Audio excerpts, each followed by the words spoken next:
Am I the a-hole for telling my grandchildren's father I don't owe his other children anything? I lost my youngest daughter Joy a decade ago. She left behind her husband and 2 children who are now 15 and 16 years old. My daughter was very close to her dad and me, and when she was at her sickest, she begged us to stay in the kids' lives and make sure they always knew she loved them and that we were her family just as much. She mentioned how worried she was that her husband would encourage them to forget her and would try to replace her for them with a new woman. She asked that we leave anything we might have left her to her children. We assured her we would never let the relationship end and that we would make sure they had a good life and would remember her always. 8 months after she died, her husband moved his now wife into their home. She had a baby with someone else and was also expecting a baby with someone. At that point, he did attempt to make it a package deal, where we could not see our grandchildren without treating his now stepchildren as our grandchildren, and that we were to treat all future children of his the same. Otherwise, we would need to be cut out to give our grandchildren the chance to form the new family bonds without interference from us, that they deserved a chance to have another mother and only see the new children as true siblings. Their lawyer told them we would have a case to get grandparents' visitation. We also sought on if we were denied access, if we could obtain that, and we were told, given our close relationship with the children, that it would be easy to get access through the courts. This led to us getting minimal access, but it was all that was needed because our grandchildren were glad to see us, and their aunts and uncles and cousins. In the last few years, my former son-in-law has found himself estranged from his own family, and his wife's family are also no longer in the picture, and has 6 children not counting my grandkids in his home, with no family or support outside of him and his wife. Now that my grandchildren are teenagers, they seek to spend more time with us, and their lives have benefited from it. We admittedly spoil them more than some would like because of the circumstances, but they are wonderful children. Their father confronted me recently about his other children and how they have no extended family and are suffering seeing their siblings being spoiled. He also said we had already come between our grandchildren and their siblings because they are not close and have never asked for their siblings to be part of the extended family they have. He told me I owe it to his children to step in and give them love and some of the same spoiling. I told him I did not owe his children anything and that I would never forgive him for what he attempted to do before. He told me I was cold-hearted and callous. Part of me wonders if he's right because the children are innocent, and even though I have never considered them family, they are still young and nothing to do with my former son-in-law's actions. Am I the a-hole? Not the a-hole. Who the heck moves in their girlfriend 8 months after their wife dies? I feel bad for the other kids because it sounds like their parents are awful. But that's not your problem. I have heard so many depressing stories about guys doing exactly this today. WTF? And here you see one of the few situations in which grandparents' rights actually matter. And to boot, one baby and they're pregnant with another baby that wasn't his. Like what? He either really liked this chick or he was desperate to have a woman in the house to do everything for him. Not the a-hole. He never should have tried to force his kids on you. It's not your fault. All the rest of the family is estranged from them. It's great you guys are willing to do so much for your grandchildren and being so supportive for them. We love them and want the best for them. I'm just glad they stayed close to us despite all this. Former son-in-law's drowning because he's made some very bad decisions. Make sure you reserve resources to ensure that he doesn't drag down your grandchildren with him. In particular, to assist them in getting into some kind of college or post-high school training if your resources stretch that far. As soon as they turn 18, see if you can help them get out of that household. Next story. Am I the a-hole for telling my sister she's the reason our parents are divorcing? About a month ago, my 24 male parents, 55 female and 57 male, announced they were getting divorced. This has been quite a shock to most people, as they seem to be having no issues out of the ordinary. However, I have been the one privy to the information of why they are divorcing. It's because of my sister Anne, 26 female. Anne is a deadbeat. She has never worked more than 14 hours a week since getting expelled from college for multiple acts of cheating and code of conduct violations 5 years ago. All she does is sit at home most days watching TV or going over to her loser boyfriend's house to get high. She feels no need to support herself and expects my parents to carry her through life. She's been in therapy since she was 14, but cannot keep one for more than a year because she gets dropped as a client due to her lying and inability to show up to appointments. My parents have spent over a decade trying to get some mental issue pinned down for Anne, and all they've gotten is, she's just a lazy narcissist. Last year, my mom decided enough was enough and planned to kick Anne to the curb and wash her hands off her. Dad disagreed, and in the end, the two's marriage got torn apart. I know, because both have come to me basically admitting that if Anne was not a factor, divorce would not even be a consideration. I don't get along with Anne for a variety of reasons. She has always been a bully and owes me a large sum of money at the moment. The thing that boils my blood though is that she's oblivious to the situation between our parents, or just doesn't care. She had a literal tantrum when the possibility of the house being sold came up because she didn't want to have to move to an apartment with my dad. Then last night, I found myself at my parents' house and had the misfortune of talking to Anne. Anne mentioned that she's getting really sick of mom's melodramatic antics and not just leaving the house to her and my dad. Something struck me at that moment, and I just asked Anne if she really does not care that she's such a selfish, garbage, waste of space human that's just driven her parents to get a divorce. I elaborated and told her the full truth that she is in fact the only reason they're getting a divorce, because mom has finally realized that there is no hope Anne will ever grow up. The fallout this caused was massive. Anne acted as if I sold her out to the Romans, and my parents argued between she deserves to know and we told you that in confidence. Because Anne cannot keep her mouth shut either, the entire extended family has begun to hear too. So, I want to know before opinion starts forming outside the inner circle if I'm the a-hole here.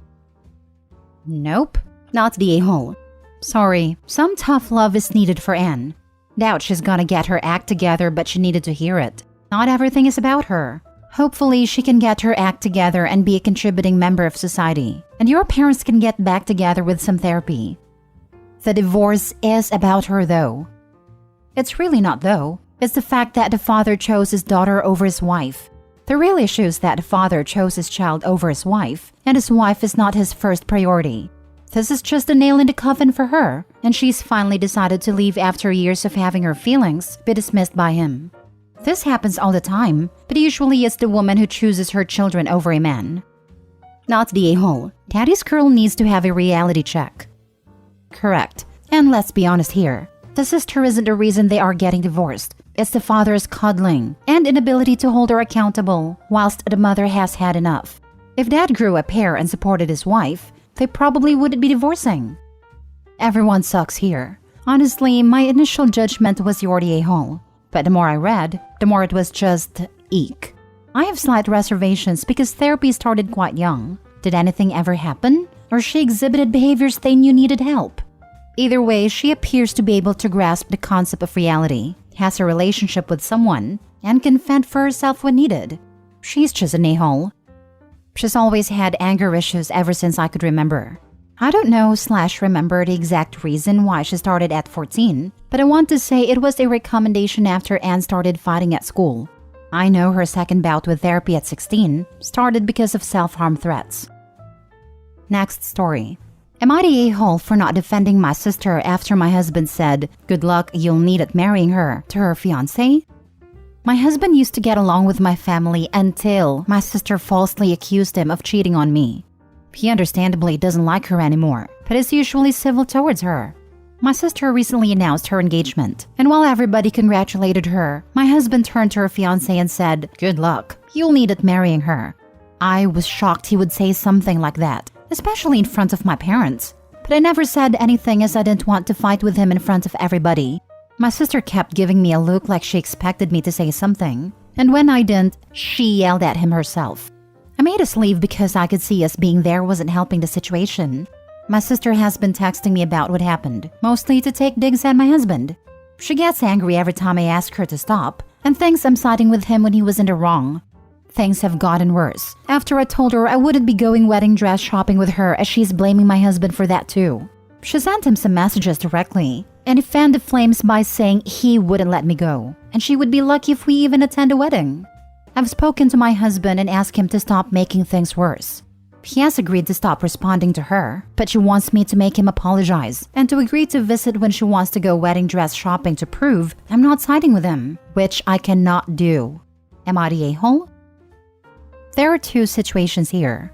The sister accused her husband of cheating on you in a malicious or very public way that created a lot of burned bridges. in which case you should probably be defending your husband here, or at least keeping him away from events with somebody he justifiably hates. The sister accused her husband of cheating privately, out of genuine concern or due to a misunderstanding, in which case him being frosty is reasonable. But he absolutely shouldn't be making a public scene about it if he's still agreeing to actually meet up with or hang out with your sister. Either way, multiple people involved are behaving badly, yourself in all situations, so this is a clear everyone sucks here. You also cannot play peacekeeper without telling your sister clearly, my husband will never want anything to do with you due to the cheating accusation, and that is not a problem you can solve. So my sister was staying with us for a while, and she thought it was weird that he wasn't home that often, and that he was always on his phone or on his laptop, so she was convinced he was cheating. I told her repeatedly that he wasn't and that he was working, but she wouldn't let it go. She tried to prove it by taking pictures of him with/kissing his female friend's cheek, but I told her they didn't prove anything. She thought I was in denial, so she sent them to our family because she thought they would talk sense into me, but it's just caused unnecessary drama. Did she sincerely apologize to your husband? If not, then it's understandable that he's still upset. She's never apologized to him directly. Well then, he doesn't owe her an apology. If she had apologized and he accepted her apology, then I might call his comment a-hole territory. But since she didn't even apologize to him for trying to break up your marriage, cause that's what she tried to do, then she got what she deserves. Not the a-hole for not defending her against her husband, but Softy or the a-hole for not standing up for him when she complained. Your new mantra should be you reap what you sow. Play it on repeat when she complains. Wow, your sister is a special kind of doodlebug. It all sounds so delightful. The holidays must be so fun. I don't think you're an a-hole. I think your sister likes to stir the pot, and your husband is past done with her crap. At least your husband has agreed to disengage.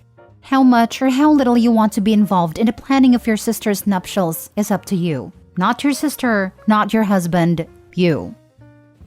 Last story. Am I the a-hole for how I handled my brother's girlfriend trying to force me to babysit? I am 30 female. I have a brother, Matt, 35, who has been with his girlfriend, Lexi, 33, for 2 years. Lexi has a daughter, Bella, 5, and I have a daughter who is 3 years old. We all live in the same city, but Matt and Lexi live in suburbs, and I live in a city center, so about 45 minutes away. While I see Matt on average every 3 weeks, I only see Lexi and Bella every 2/3 months at my parents' house or for occasions/gatherings. 2 days ago, I got a text from Lexi asking me to babysit Bella on Wednesday because she would not be at school due to teachers being on strike. She said she forgot about the strike and had not taken the day off work and had also made social plans for after her shift ended. I said no to babysitting and thought that was that. Then yesterday around lunchtime, I was having a skin treatment when one of my cleaners came to tell me that Lexi had dropped off Bella. The cleaner had answered the door, and Lexi had said she had arranged to leave Bella with us, and the cleaner was unaware this wasn't a plan and let her in, and Lexi then left. I was livid. I immediately called Lexi, and after 4 declined calls and voicemails, I sent her a text saying if she didn't return for her daughter within 15 minutes, I was going to call the police to say she had abandoned her child. I find my husband to tell him what is going on, and he calls Matt and tells him to sort this out. A few minutes after speaking to Matt, Lexi appears. She marched straight into the den where Bella is watching TV, saying how evil we were for telling Matt and threatening to call the police. I tried to get her to come and speak in the study so Bella couldn't hear, but she just kept going on. I reminded her that she intentionally abandoned her child, but she kept going on about how she was desperate and needed to go to the social arrangement and how she never has time to do anything. I reiterated that be that as it may, she can't just leave Bella with us when we didn't agree to it. Lexi kept bringing up excuses until my husband lost it and told her in no uncertain terms to leave. By this point, Bella was in hysterics, and Lexi seemed totally frazzled. This has since turned into a big thing. Lexi has been posting cryptic things on social media about how hard it is to be a mother when people you expect to be there for you won't help you. I've received texts from her saying Bella is devastated to find out that we don't like her, and I've now blocked Lexi. My parents have heard about it, and while my mother is firmly on my side, my dad said, was it really worth upsetting Bella when she was already there? Matt says that while Lexi was in the wrong, once she had left, we probably should have just kept Bella and argued about it later. Matt also thinks my husband owes Lexi an apology for intimidating her, which I don't think he does. Not the a-hole. I reminded her that she intentionally abandoned her child, but she kept going on about how she was desperate and needed to go to the social arrangement and how she never has time to do anything. Cry me a river. Every parent has to make sacrifices. This woman dumped her child on your doorstep after you said no to watching her child because she wanted to socialize? It wasn't an emergency. She just didn't want to cancel her plans. The number of parents who don't realize they need to sacrifice things for their kids is pretty shocking. I didn't realize it was as bad as it was until I started following AITA. OP's not the a-hole. Lexi 100% abandoned her child. You were nicer than me. I would have just called the cops. Not the a-hole. You did the right thing calling Lexi to come get her kid. If you had let Bella stay, Lexi would think she could drop off her kid anytime, knowing that you would end up keeping her. No one owes Lexi an apology. It's her fault her Bella got so upset. Not the a-hole. You refused already. And if this social arrangement was so important, then she should have hired a babysitter earlier, rather than leaving her child at someone's place, who clearly stated they aren't okay with babysitting. She had 2 days to find someone, yet she chose not to, so it is a deliberate choice. Moreover, you did ask her to talk in private, so that the kid won't hear the argument. But since she's the one who didn't listen, I don't see how it is your fault at all.